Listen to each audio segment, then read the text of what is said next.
వానికి మనమే సృష్టికర్తలం. ఏ బ్రహ్మదేవుడు తలరాత రాయలేదు, మన తలరాతను మనమే రాసుకుంటున్నాం ప్రతి క్షణము, మన మాటలు మన ఆలోచనల ద్వారా. ఇదంతా ఎలా జరుగుతుందో, ఇంప్లిమెంట్ అవుతుందో తెలుసుకుందాం. ఇప్పుడు నేను ఒక ఆలోచన చేశానండి, ఆ ఆలోచన ఒక తరంగాలుగా బయటికి వెళ్ళిపోయింది. కనబడుతుందా? వినపడుతుందా? విద్యుదయస్కాంత తరంగం అది బయటికి వెళ్ళిపోయింది, తిరుగుతుంది, విష్ణు చక్రంలాగా తిరుగుతూ ఉంది. ఎవరికైనా కనబడిందా? మీ ఆలోచనలు కూడా బయటకు వచ్చినాయి, తిరుగుతున్నాయి. కనబడుతున్నాయా? కనపడవు. కనపడవు, వినపడవు. ఇప్పుడు నేను మాట్లాడుతున్న నా మాటలు బయటికి వెళ్ళిపోయినాయి, అవి కూడా తరంగాలు, విద్యుదయస్కాంత తరంగాలుగా బయట తిరుగుతున్నాయి. కనబడుతున్నాయా? నా మాటలు వినపడుతున్నాయా? వినపడుతున్నాయి కానీ కనపడవు. అంటే ఇప్పుడు నేను మాట్లాడుతున్నప్పుడు లోపల ధ్వని రూపంలో ఉన్నాయి, బయటకు వచ్చి వాయు రూపంలోకి వెళ్ళిపోయినాయి, మళ్ళీ మీ చెవుల్లో దూరిని ధ్వనిత రూపంలో వినపడుతున్నాయి. ఇప్పుడు గాలిలో ఉన్నాయా లేవా నా మాటలు? గాలిలో ప్రయాణం చేస్తున్నాయి కదా తరంగాలుగా, కానీ అవి కనపడటం లేదు, వినపడుతున్నాయి. ఆలోచనలు కనపడవు, వినపడవు. ఈ రెండు బయటకు వచ్చి అవి చేసే పని ఏంటయ్యా అంటే నా జీవితాన్ని నడిపిస్తున్నాయి.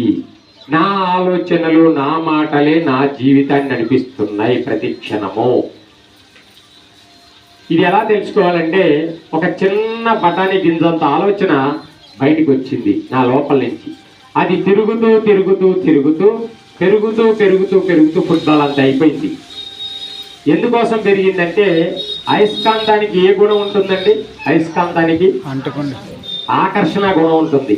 సేమ్ టు సేమ్ ఎనర్జీ ఎక్కడ కనపడుతుందో అది నా ఆలోచన ఆకర్షించి తిరిగి ఫుట్బాల్ అంత అయిపోయింది. నా లోపల నుంచి వచ్చినప్పుడు చిన్న బఠానీ గింజ, బయటకు వచ్చిన తర్వాత పక్కనున్న శక్తి అంతా లాక్కొని ఫుట్బాల్ అంత అయిపోయింది. తిరిగి ఎక్కడికి వస్తుందో తెలుసా? గోడకు కొట్టాం బంతి, ఎక్కడికి వస్తుందండి? కొట్టిన చోటకి వస్తుంది కదా. మన లోపల నుంచి వదిలిన చిన్ని ఆలోచన ఇంతింతై ఒట్టుడింతై పెరిగి పెద్దదై తిరిగి మన లోపలికి వచ్చి మన జీవితాన్ని నడిపిస్తూ ఉంటుంది. ఇదే యద్భావం తద్భవతి. ఈ చిన్న విషయం అర్థం కాక ఇన్నాళ్ళు మనం ఎంత కోల్పోయామో ఇప్పుడు తెలుసుకుందాం, ఉదాహరణతో తెలుసుకుందాం. ఎందుకంటే ఇది సైంటిఫిక్గా మన కంటికి కనిపించుకోకుండా తెర వెనక జరుగుతుంది కాబట్టి తెర ముందు మనం జరిగే తతంగం ఏంటో చూద్దాం. మన పక్కింట్లో పిన్ని గారు ఉన్నారా? మీ పక్కింట్లో పిన్ని గారు ఉన్నారా? ఉంటారు కదా. ఇక్కడ కొంతమంది పిన్నులు కూడా వచ్చారు, చాలామంది. ఎందుకంటే నిన్నటి వరకు బాగానే తిరుగుతూ ఉంది పిన్ని గారు. ఉన్నట్టుండి పిన్ని గారికి మోకాళ్ళ నొప్పులు స్టార్ట్ అయ్యి ఈరోజే పని చేసుకోవడానికి కొద్దిగా ఇబ్బంది పడుతుంది. పక్కింటి ఆవిడ వచ్చింది, పిన్ని గారిని పలకరించింది. పిన్ని గారు బాగున్నారా అని అడిగింది. ఏం చెప్తారండి పిన్ని గారు? ఏదైనా ఉన్నదన్నట్టు చెప్పుకోవడం మనకు బాగా అలవాటు.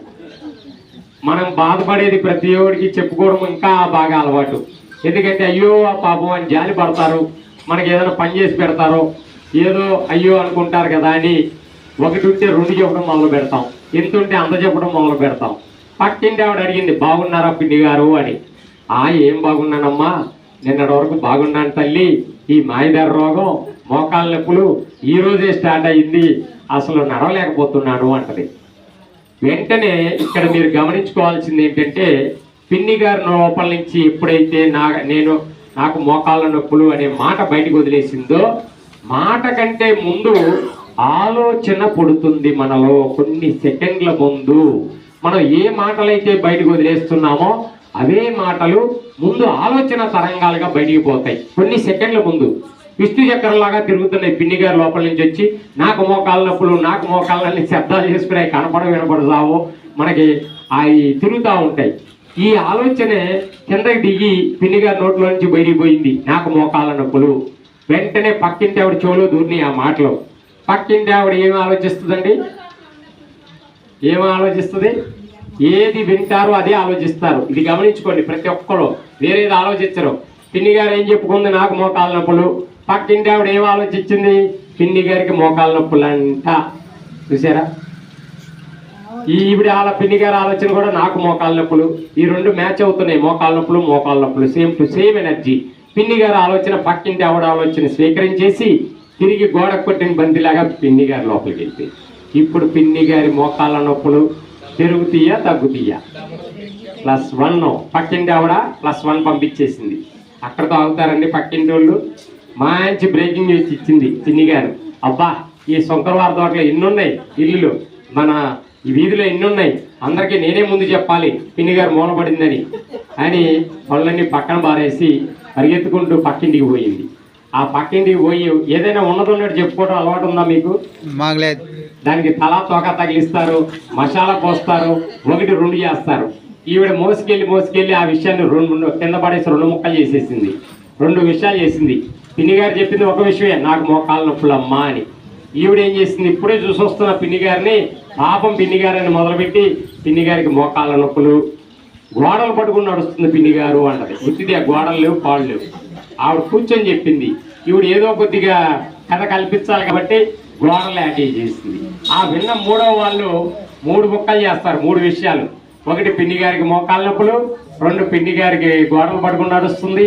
పాపం పని చేసుకోవాలంటే పిన్ని గారు నిలబడలేక పాపం పాక్కుంటూ దేక్కుంటూ ఎంత అవస్థ పడుతుందరా పిన్ని గారు అని ఆ విన్న సాయంత్రం అయ్యేప్పటికి 10 ఇళ్ళు తిరుగుతా చెప్పుకుంటూ పోయింది.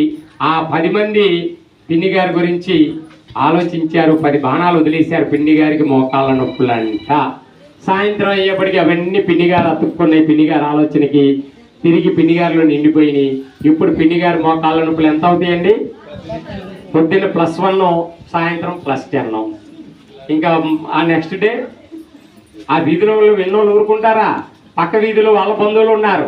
శంకరవారి తోటైనా ఏలూరులో ఇంకా ఎన్ని ఉన్నాయి? గులాబీ తోట ఉంది, కొత్త బస్ స్టాండ్ ఉంది, పాత బస్ స్టాండ్, శనివారంపేట ఉంది, ఆదివారంపేట ఉంది, ఎన్ని ఉన్నాయి? ఆ దక్షిణ వీధి ఉంది, తూర్పు వీధి ఉంది. ఇవన్నీ పూర్తి చేయాలా లేదా? మరి అందరూ తలా దిక్కు బయలుదేరారు. ఇక పిన్ని గారి పరిస్థితి ఏమైపోతుందండి పాపం? పక్కింటి ఆవిడ చెప్పకముందు పనులన్నీ బాగా చేసుకుంది. పక్కింటి ఆవిడకి ఎప్పుడైతే చెప్పుకుందో ఆ వరండా, అంతకుముందు వాకిళ్ళు ఊడ్చి ముగ్గులు పెట్టి పని చేసుకునే పిన్ని గారు 2వ రోజు ఆ వరండా దాటి బయటికి పోలా. 3వ రోజు బెడ్రూమ్ దాటి అడుగు వెళ్ళిపోయింది. 4వ రోజు బెడ్ ఎక్కి కూర్చుంది. చూసారా? ఎన్ని మందులు వాడినా ఉపయోగం లేదు, ఎంతమంది డాక్టర్లు మార్చినా ఉపయోగం లేదు. ఇదే యద్భావం తద్భవతి. ఇప్పుడు మన ఏలూరు నుంచి విజయవాడ వెళ్ళాడు. బాగా ఎండలో ముదిరిపోయినాయి.